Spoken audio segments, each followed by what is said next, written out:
Assalamualaikum warahmatullahi wabarakatuh. Perkenalkan, nama saya Lulu Dwi Permatasari, NIM 1714201444, kelas PBSD semester 6, mata kuliah Sistem Pengawasan Perbankan Syariah. Baik, saya di sini akan menjawab soal UTS yang telah diberikan oleh Ibu. Soal yang pertama, sebutkan Undang-Undang Perbankan Syariah, jelaskan pengertian bank syariah. Undang-Undang Nomor 21 Tahun 2008 tentang bank syariah. Pengertian bank syariah. Bank pada dasarnya adalah entitas yang melakukan penghimpunan dana dari masyarakat dalam bentuk pembiayaan atau dengan kata lain melaksanakan fungsi intermediasi keuangan. Dalam sistem perbankan di Indonesia terdapat dua sistem operasional perbankan, yaitu bank konvensional dan bank syariah. Bank syariah adalah bank yang menjalankan kegiatan usaha berdasarkan prinsip syariah atau prinsip Islam yang diatur dalam Fatwa Majelis Indonesia seperti prinsip keadilan dan keseimbangan adil, wa tawazun, kemaslahatan maslahah, universalisme alamiah, serta tidak mengandung garar, masyrir, riba, zalim, dan objek yang haram. Perbankan konvensional. Namun, dengan pengaturan dan sistem pengawasan yang disesuaikan dengan kekhasan sistem operasional perbankan syariah. Masalah pemenuhan prinsip syariah memang hal yang unik bank syariah, karena hakikatnya bank syariah adalah bank yang menawarkan produk yang sesuai dengan prinsip syariah. Kepatuhan pada prinsip perbankan syariah jadi sangat fundamental, karena hal inilah yang menjadi alasan dasar eksistensi perbankan syariah. Selain itu, kepatuhan pada prinsip bank syariah dipandang sebagai sisi kekuatan bank syariah sendiri. Dengan konsisten pada norma, dasar dan prinsip syariah, maka kemaslahatan berupa kestabilan sistem, keadilan dan berkontrak, dan terwujudnya tata kelola yang baik dapat. Pertanyaan yang kedua, jelaskan peran Bank Sentral Bank Indonesia yang Anda ketahui terhadap pemerintah.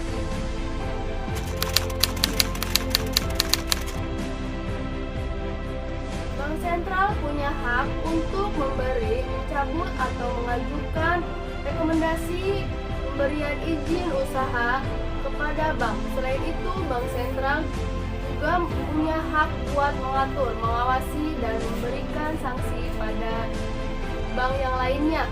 Indonesia sendiri, bank sentralnya bernama Bank Indonesia Bank BI. Bank pemerintah biasanya berbentuk badan usaha milik negara BUMN, seperti Bank Rakyat Indonesia, Bank BRI, Bank Nasional Indonesia, Bank BRI, dan juga Bank Mandiri. Sementara itu, bank swasta dihadirkan oleh pelaku usaha dalam negeri maupun luar negeri. Bank tersebut akan menjadi lembaga resmi alat tukar uang rupiah di Indonesia. Di Indonesia ada bank pemerintah dan ada bank swasta. Secara pribadi, masyarakat juga mulai menerapkan kebijakan untuk menjaga warga, seperti memperlakukan social distancing, pembatasan pembentukan kuarantain, karantina diri, sudah menjadi inisiatif di setiap rumah. Segala kondisi tersebut langsung mengubah berbagai sendi kegiatan kehidupan secara drastis. Ketika berbelanja barang, makanan, dan kebutuhan pokok masih bisa terbantukan oleh kehadiran online shop dan aplikasi aplikasi pesan antar 24 jam. Bagaimana dengan kegiatan perbankan? Dalam kondisi seperti ini, internet sebagai motor penggerak pesatnya teknologi informasi memang hadir sebagai penyelamat kegiatan masyarakat di berbagai kondisi. Tak terkecuali untuk urusan perbankan, saat ini tembus muka harus dibatasi. Seorang nasabah bank perlu terkecil hati, sudah banyak aplikasi bank yang siap diakses dari smartphone yang bisa ia lakukan di rumah di masa work from home ini. Bank Syariah sendiri, Bank Syariah Mandiri misalnya, dengan aplikasi Mandiri Syariah Mobile MSM, nasabah Bank Syariah Mandiri dapat tetap mengakses pelayanan perbankan sambil bekerja dari rumah dan menjaga anak-anaknya. Komitmen kami menjaga kenyamanan nasabah selama pandemi ini berlangsung dapat terlihat di Mandiri Syariah Mobile. Nasabah dapat melakukan semua kebutuhan transaksi penting tanpa harus pergi keluar rumah. Layanan transaksi seperti ini, pembayaran kewajiban bulanan mencakup tagihan PLN, telepon, uang kuliah, asuransi, internet, BPJS, sampai zakat, infak, dan sodako bisa dilakukan melalui MSM Bank Mandiri Syariah Mobile. Membeli voucher prabayar seperti token PLN dan pulsa isi ulang ponsel dapat dilakukan di aplikasi ini. Bahkan nasabah dapat melakukan pembiayaan pelanggaran ibadah haji BPIH yang periode pertama pelunasannya tengah berlangsung saat ini. MSM pun, Mandiri Syariah Mobile pun dapat berfungsi sebagai alat belanja.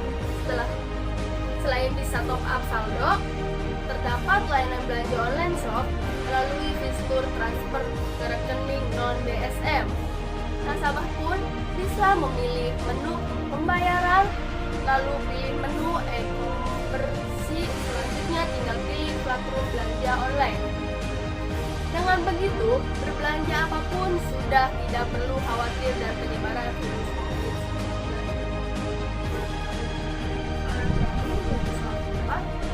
Jelaskan menurut Anda tindakan apa yang seharusnya dilakukan oleh pemerintah syariah dalam rangka membantu pemerintah menanggulangi masalah COVID-19. Bagaimanakah peran dari sebuah sistem penguasaan perbankan syariah dalam menanggapi permasalahan ini?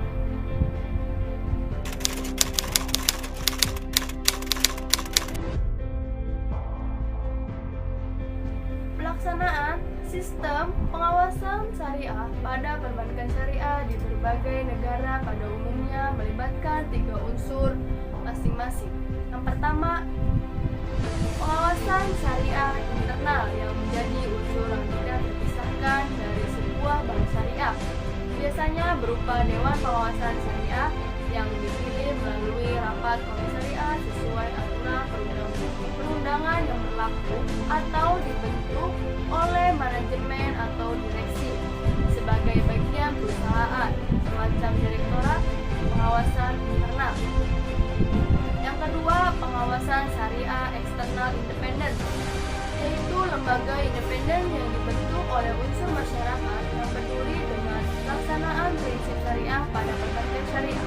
Mereka terdiri dari peran ulama, pakar ekonomi, ilmuwan yang tidak terkait sama sekali dengan bank sentral maupun bank syariah sekalipun. Kegiatan yang dilakukan antara lain melakukan penelitian dan menggelar seminar terkait dengan permasalahan yang dihadapi bank syariah. Yang terakhir, yang ketiga, pengawasan syariah pusat, yaitu lembaga pengawasan syariah tertinggi yang dibentuk oleh pihak pemerintah. Pada prakteknya di beberapa negara lembaga ini berbeda dari sisi kedudukan dan pembentukannya, seperti Malaysia berada di bawah Bank Sentral atau di UEA di bawah Kementerian Urusan Agama. Meski berbeda secara bentuknya di beberapa negara, tugas lembaga ini sama, yaitu mengawasi jalannya operasional pengawasan syariah masing-masing bank syariah serta memberikan fatwa dalam permasalahan keuangan yang bisa terjadi terdapat perbedaan antara satu bank dengan bank yang lainnya.